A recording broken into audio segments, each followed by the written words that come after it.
Sir এই যে মেয়েটা ছিল স্যার মারামারি দর্শক। অনিয়া স্যার আজকে জয়েন করেছি, সেকেন্ড ইয়ার। Ready transfer. জি স্যার।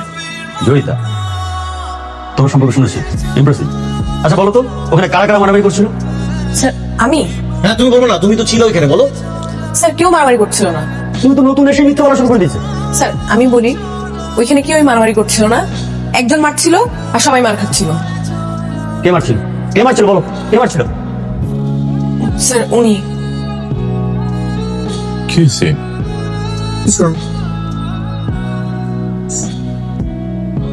মাথা গরম? না, মাথাটা খুব ঠান্ডা। আচ্ছা কি হয়েছে আমাকে বলবি তো? কিছু না। বুঝছি মাথা গরম। তো বুঝছো যখন, তো আরো মাথা গরম করতেছো কেন? বাবা ফোন করছিল? না। তাহলে কি ভাইয়া ফোন করছিল? না। সমস্যাটা কোথায়? একটা বেয়াদব ছেলে, নাম আরমান। একটা ছেলে এভাবে মারামারি করে, আমি প্রিন্সিপালের কাছে বিচার দিয়ে দিছি। ঠিক করছি না? আসলে হয়েছে কি, আমাদের কপালটাই খারাপ। আমরা মারামারি থেকে যতই দূরে থাকতে চাই না কেন, মারামারি আমাদের ঘাড়ে এসে চেপে বসে। মামা, মেয়েটা আসলেই তোর সাথে বাড়াবাড়ি করতেছে, তোর আসলেই কিছু একটা করা উচিত। কি করা উচিত? আমি কেমনে বলবো? বলবি তো তুই। স্যারের সামনে তোকে ফাঁসাই দিল। আশাই না এটা, যেটা দেখছো ওটাই বলছে, বুঝছিস? ওটাই অন্য কেউ হলে এটাই বলতো। শোন একটা কথা বলি, শত্রু তো চাইলে হওয়াই যায়, কিন্তু আমি হতে চাচ্ছি না। এই পৃথিবীতে তুই যাকে শত্রু মনে করবি, যার সাথে বেশি লাগবি, প্রকৃতি ঘুরে ফিরে ওকে তো ফ্রেন্ড বানায় দিবে। এই মেয়ে আমার টাইপের না, বুঝছিস? আমি ওর সাথে শত্রুতাও চাই না, বন্ধুত্বও চাই না, বুঝে গেছে? না না না, জ্বলবে। আরে জ্বলবে না, জ্বললে কিভাবে হবে? না জ্বললে তো ঠিক হবে না, আর ঠিক না হলে কয়েকদিন পর ইনফেকশন হয়ে। হাই জয়, হাই। তোমার হাতে কি হয়েছে? কিছু না। আরে কিছু না মানে কি? তুমি তো ব্যথা পাইছো, কি হয়েছে হাতে? কিছু না, ঠিক হয়ে যাবে। আমি দেখতেছি ব্যথা পাইছো, তুমি চলো ডিসপেন্সারিতে চলো, আমি একটু ড্রেসিং করে দিচ্ছি, চলো আমার সাথে। না না, লাগবে না। আচ্ছা ফাইন, বাট বলো আমাকে কিভাবে কি হয়েছে, সেটা তো জানতে পারি অ্যাটলিস্ট। একটা বেয়াদব ছেলে আছে না, ও ধাক্কা দিছে। কোন বেয়াদব ছেলেটা জানো? একটাই তো বেয়াদব ছেলে আছে। ওই যে আরমানের কথা বলতেছো, মানে ছেলেটার না মিনিমাম ম্যানার পর্যন্ত বলতে নাই। মানে ছেলেদের সাথে যা করে ঠিক মেয়েদের সাথেও তাই করে, মানে মেয়েদেরকে যে রেসপেক্ট দিবে সেটা পর্যন্ত নাই ছেলেটার মধ্যে। আচ্ছা যাই হোক, ওর কথা বাদ দাও। তুমি স্যারকে তো জানাও না, মানে জানাইছো? তাহলে তুমি চলো, আমি স্যারের কাছে নিয়ে যাই। কিছু মনে করবা না, আমার এরকম হুটহাট টাচ পছন্দ না। Sorry sorry, I very sorry. তুমি চলো আমার সাথে স্যারের রুমে চলো, স্যারকে বিষয়টা জানাই, স্যার একটা সমাধান করে দিবে। চলো আমার সাথে। আমি এখানে অনেক কষ্টে আসছি, আমি পড়াশোনা করতে চাই, আমি কোনো ঝামেলা টামেলা চাই না। ফাইন, বাট স্টিল তোমার যদি মনে হয় যে আমাকে দরকার, you can knock me. Alright? Thank you. আরে সিনিয়র ভাই, আসসালামু আলাইকুম। কেমন আছেন আপনি? আমি তো ভাবতেই পারি না যে আপনি এখানে আছেন।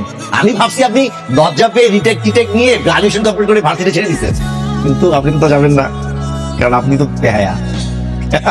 না, বেহায়াটা কিন্তু একটা কোয়ালিটি। এটা হচ্ছে যে এটা হইতে মানে সাহস লাগে, বীরত্বের কাজ। আচ্ছা তোমাদের সাথে পরিচয় করে দিই। তোমাদের সবার সিনিয়র, তোমাদের কি মনে হয় আমারও সিনিয়র হবে, কারণ আমি তো 6 বছর ধরে দেখতেছি তাকে। হ্যাঁ, আমার আগে কে কে দেখতে জানি না। তো তোমাদের সিনিয়র হচ্ছে আরমান ভাই। ওনার সাথে যারা ছিলেন তারা গ্রাজুয়েশন কমপ্লিট করে, মাস্টার্স শেষ করে, বিয়ে শাদী করে, বাচ্চা কাচ্চা নিয়ে সেটেল। জুনিয়ররা তার সিনিয়র হয়ে যাচ্ছে, কিন্তু আমাদের ভাই কিন্তু আমাদেরকে ছেড়ে যাচ্ছে না। কেন? ভালোবাসা। সে যে আমাদের প্রতি ভালোবাসা দেখিয়েছে, আমরা কি পিছিয়ে থাকবো? আমরাও পিছিয়ে থাকবো না, আমরাও তার ভালোবাসার প্রতিদান দিব। কিভাবে দিব? আমি হেড অফ ডিপার্টমেন্টের সাথে কথা বলবো, আমরা নতুন একটা ডিপার্টমেন্টের ব্যবস্থা করবো। সেই ডিপার্টমেন্টের বিষয়বস্তু কি হবে? যে বিষয়ে আমাদের আরমান সাহেব পারদর্শী। এখন প্রশ্ন যে সে কিসের উপর পারদর্শী? সেটা হচ্ছে গ্যাঞ্জাম, মারামারি, বদমাশি। এইটার এই সাবজেক্টে যদি আমরা মানে একটা আয়োজন করতে পারি, তাহলে আমি নির্ধার যে সে পাঠ করবে।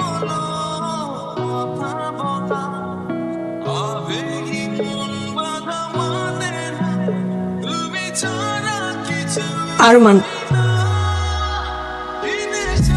তোমার ভাই মা বোন নেই? টুপি, তুই কি করে পারলে এরকম একটা কাজ করতে? স্যার আপনি প্রুফ ছাড়া আমাকে চার্জ করতে পারেন। একটা মেয়ে আননেসেসারি তোমার সঙ্গে মিথ্যা কথা বলবে? স্যার বলতে পারি মিথ্যা, I don't know. আমি এতটুকু জানি আমি মিথ্যা বলছি। একটা থাপ্পড় দিয়ে তোমার সব কটা দাঁত ফেলে দিতে ইচ্ছে করছে। কারণ শুধু আমার কাছে পর্যাপ্ত প্রমাণ নেই, আমি তোমাকে আমি দেখেই না। তবে তুমি ভেবে নিও না যে তোমাকে আমি ছাড় দিয়ে দিচ্ছি। আজ থেকে তুমি দেখবে তোমার জীবনটার প্রতি মুহূর্ত আমি কেমন কষ্ট পার করে দিচ্ছি। You are suspended for next 1 month.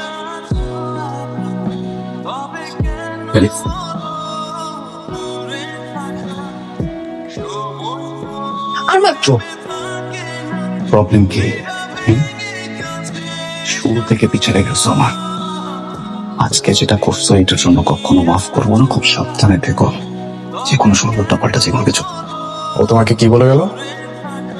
আমাকে থ্রেট দিয়ে গেছে, বসে উল্টাপাল্টা কিছু করবে।